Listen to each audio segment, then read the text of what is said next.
जय श्री कृष्ण दोस्तों, स्वागत है आपका अपने YouTube चैनल संस्कृत धारा में और मैं हूं आपका अपना एमडी शास्त्री।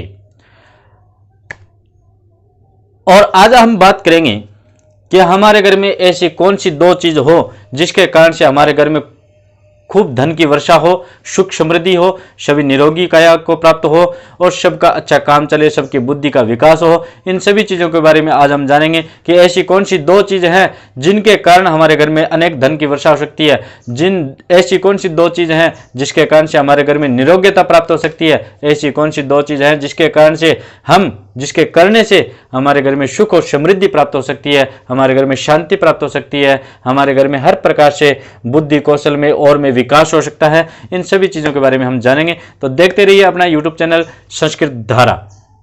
चलिए फिर आज की बात कर लेते हैं अपनी कि ऐसी कौन सी चीज़ है, दो चीज़ जिसके बारे में हमें बात करनी चाहिए। ठीक है, तो हम बात कर रहे हैं अगर हमारे घर के अंदर अगर हमारा घर पूर्वाभिमुखी हो, यानी पूर्व की ओर मुख वाला जो घर होता है उसकी बात कर लेते हैं। अगर कहते हैं कि पूर्वाभिमुखी घर सबके लिए सर्वश्रेष्ठ कहलाता है, परंतु ऐसा नहीं होता है। कुछ ऐसी कमियां भी होती है पूर्वाभिमुखी घर के अंदर। क्या कमियां होती है कि जैसे अगर कोई सरकारी कॉलोनी कटती है, जैसे हुड्डा कॉलोनी हो गई या फिर कोई और अन्य सरकार की जो कॉलोनियाँ होती है, वो सरकार अपने अनुसार काटती है। अगर उसके अनुसार अगर हम बनाएं तो हमारे घर की दिशा चेंज हो जाती है और साथ में हमारे घर के अंदर जहाँ पर जो वास्तु के अनुसार जो चीज़ होनी चाहिए शायद वो नहीं मिलती है। इसलिए हमारे घर में पूर्वाभिमुखी घर भी हमें अशुभ फल देना प्रारंभ कर देता है। फिर हम बात करते हैं कि हमारे घर के अंदर हमें कौन सी विशेष चीज़ ध्यान रखनी होगी जिसके कारण से हमारे घर में धन की वृद्धि होगी, घर में निरोग्यता आएगी, घर में हमारे बच्चों का विकास होगा, उनकी बुद्धि तेज होगी। तो ऐसी कौन सी चीज़ें हैं, ऐसी की चीज़ें बात कर लेता हूँ। कोई भी मुखी घर हो, जैसे दक्षिणाभिमुखी हो तो संभव नहीं है कि वो ऐसा हो, लेकिन अगर पश्चिमाभिमुखी हो, उत्तरमुखी हो या पूर्वाभिमुखी हो तो उनके अंदर हम लगभग संभव इन बातों को कर सकते हैं। दक्षिणाभिमुखी के बारे में मैंने पीछे वाली वीडियो में बात की है, अगर आप चाहो तो आप पीछे वाली वीडियो को जाकर के देख सकते हो हमारे YouTube चैनल संस्कृत धारा में, और वहां जाकर के आपको पता चल जाएगा दक्षिणाभिमुखी जो घर होता है वो उसके अंदर किस प्रकार हम हमारे वास्तु दोष को निवारण कर सकते हैं। अगर आप BCTV करवाना चाहते हैं, अगर आप अपने वास्तु दोष को दिखाना चाहते हैं, तब भी आप हमसे संपर्क कर सकते हैं। आपको डिस्क्रिप्शन में हमारे नंबर मिल जाएंगे, आपको स्क्रीन पर भी हमारे नंबर दिखाई दे देंगे। जैसे भी आप चाहे उस प्रकार आप संपर्क करके हमसे आप वास्तु के बारे में विजिट करवा सकते हैं। फिर साथ में हम बात करते हैं, आज की बात करते हैं हमारे घर में ऐसी दो चीज़ कौन सी चीज़ें होनी चाहिए, उसके बारे में बात करते हैं हम कि हमारा अगर जो घर होता है, देखो सबसे पहले याद रख लेना हमारी मुख्य प्रधान चार दिशाएं होती है, पूर्व पश्चिम उत्तर दक्षिण। ये चार दिशाएं हमारी मुख्य होती है। इन चार दिशाओं के अंदर ही चार कोणे होते हैं। ठीक है, जैसे ऐशान कोण, आग्नेय कोण, नैऋत्य कोण, वायव्य कोण हो गए। उसके बाद में एक होता है ऊर्ध्व यानी ऊपर अंतरिक्ष, एक होता है पाताल। ये हमारी 10 दिशाएं हो गई। 10 दिशाओं से हमारी देवता रक्षा करते हैं, जिसे दिक्पाल कहते हैं हम, यानी 10 दिक्पाल जो होते हैं वो 10 दिशाओं के रक्षक होते हैं।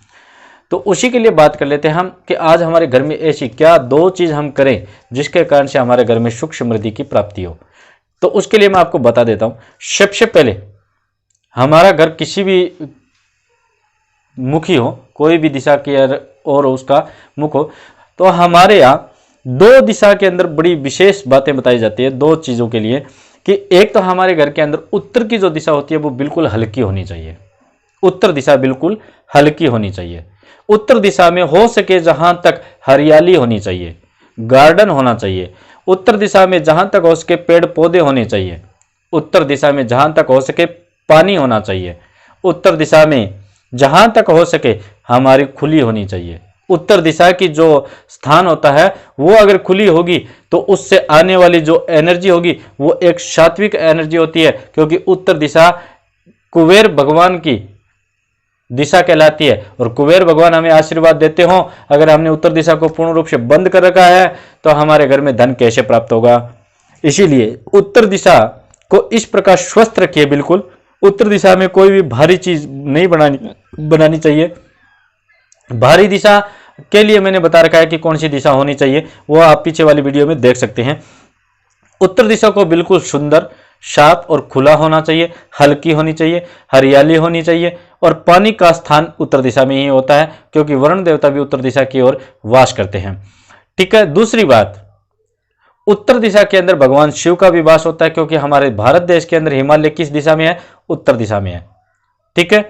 और हमारे हिमालय के ऊपर भगवान श्री महादेव विराजमान होते हैं, इसीलिए भगवान महादेव की भी उधर प्रधानता बताई गई है, ब्रह्मा जी की भी प्रधानता बताई गई है, और कुबेर जी महाराज की तो विशेष प्रधानता है ही है। तो इसलिए उत्तर दिशा को हमें खुला रखना चाहिए, यानी उत्तर दिशा की ओर अगर हमें घर के अंदर गलियारा भी रखना हो तो उत्तर दिशा में रखना चाहिए, जिससे कि उधर से आने वाली जो धूप होगी या उधर से आने वाली जो एनर्जी होगी वो हमें हमेशा सात्विक तथा शुभ फल देने वाली ही होगी।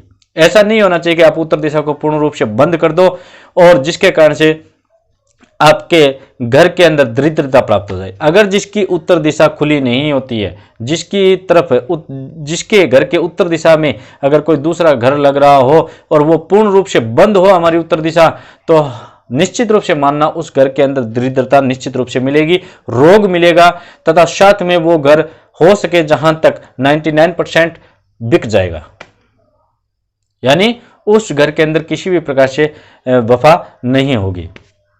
और फिर दूसरी बात, हमारे घर के मध्य में ब्रह्म स्थान होता है, बहुत सारे लोग रखते नहीं है। आजकल की जनरेशन है वो कहते हैं कि इसका क्या मतलब है, इसका कोई मतलब नहीं है। कोई घर के पीछे वाली साइड में रख लेते हैं, कोई उत्तर साइड में रख लेते हैं, कोई दक्षिण साइड में रख लेते हैं। ये जो हम बेवकूफ़ी करते हैं ये हमारे घर के अंदर नुकसान होने का सबसे बड़ा कारण होता है। देखो, मैं ये नहीं कहता कि सब लोग इसको मानते हैं, वास्तुशास्त्र को बहुत सारे लोग ऐसे हैं जो नकार देते, नहीं मानते, लेकिन वो नहीं माने, वो उनके मन में है कि हम नहीं मानते, परंतु उनको फल तो वास्तुशास्त्र वैसा ही देगा जैसा हम सबको, जो मानने वाले को देता है। क्यों? क्योंकि अगर उसका वास्तु दोष होगा तो उसको वास्तु का दोष लगेगा और वो उस प्रकार की घटनाओं को प्राप्त भी करेगा। अगर वास्तु दोष नहीं है तो उसको कोई दिक्कत नहीं है। तो वास्तु दोष को माने या ना माने, जिस प्रकार भगवान को हम माने या ना माने, लेकिन भगवान है, इस बात को कोई नहीं झुटला सकता। तो इसलिए हवा है परंतु दिखाई नहीं देती, तो इसलिए हमें पता है कि हमें श्वास आ रहा है तो इसका मतलब हवा है। तो वही चीज है कि वास्तु शास्त्र भी बहुत बड़ी चीज है, जो हमारे पृथ्वी, जब से पृथ्वी है तब से ही हमारे यहाँ वास्तु शास्त्र है, और भारत से ही उत्पन्न हुआ ये वास्तु शास्त्र है। भारत के ही ऋषि मुनियों ने और अन्य महापुरुषों ने वास्तु शास्त्र का निर्माण करवाया, वेदों के द्वारा इसका निर्माण हुआ, ज्योतिष के द्वारा इसका निर्माण हुआ। तो ये चीजें हमें देखनी पड़ेगी कि वास्तुशास्त्र बहुत ज्यादा विशेष होता है, और वास्तुशास्त्र के द्वारा ही हम बहुत सारी चीजों का निवारण कर सकते हैं, बहुत सारे दोष का निवारण कर सकते हैं। तो बात कर लेते हैं आज की कि ब्रह्म स्थान जो होता है हमारे घर के बीचों बीच जो स्थान होता है छत के अंदर, वो बिल्कुल खुला होना चाहिए। उसके अंदर जाल लगा दीजिए, जिससे क्या है कि आपको सुविधा हो सके कि अगर बरसात वगैरह आए तो उसको ढक सके, अन्यथा उसको खुला रखना चाहिए, क्योंकि जो ब्रह्म स्थान होता है वो हमेशा खुला होना चाहिए, जिसके कारण से आपके घर में सात्विक एनर्जी प्राप्त होती है। उत्तर दिशा आपकी हल्की होनी चाहिए, उत्तर दिशा में पानी का स्थान होना चाहिए, उत्तर दिशा के अंदर हमेशा गार्डन का रूप होना चाहिए, उत्तर दिशा के अंदर गलियारा होना चाहिए, उत्तर दिशा की ओर कुबेर भगवान जो धन बरसाते हैं, इसलिए आपका घर खुला होना चाहिए उत्तर दिशा की ओर, या फिर गेट होना चाहिए। जिसका घर उत्तर दिशा की ओर खुलता है उसके घर में तो किसी भी प्रकार से कमी नहीं रहती है, अगर वो उसका पूर्ण रूप से घर वास्तु के अनुसार बना हुआ है। तो ये नहीं है कि अकेले गेट से होता है, और भी बहुत सारी चीजें देखनी होती है, लेकिन विशेष रूप से बताया गया उत्तर दिशा की ओर हमारा गेट होना चाहिए।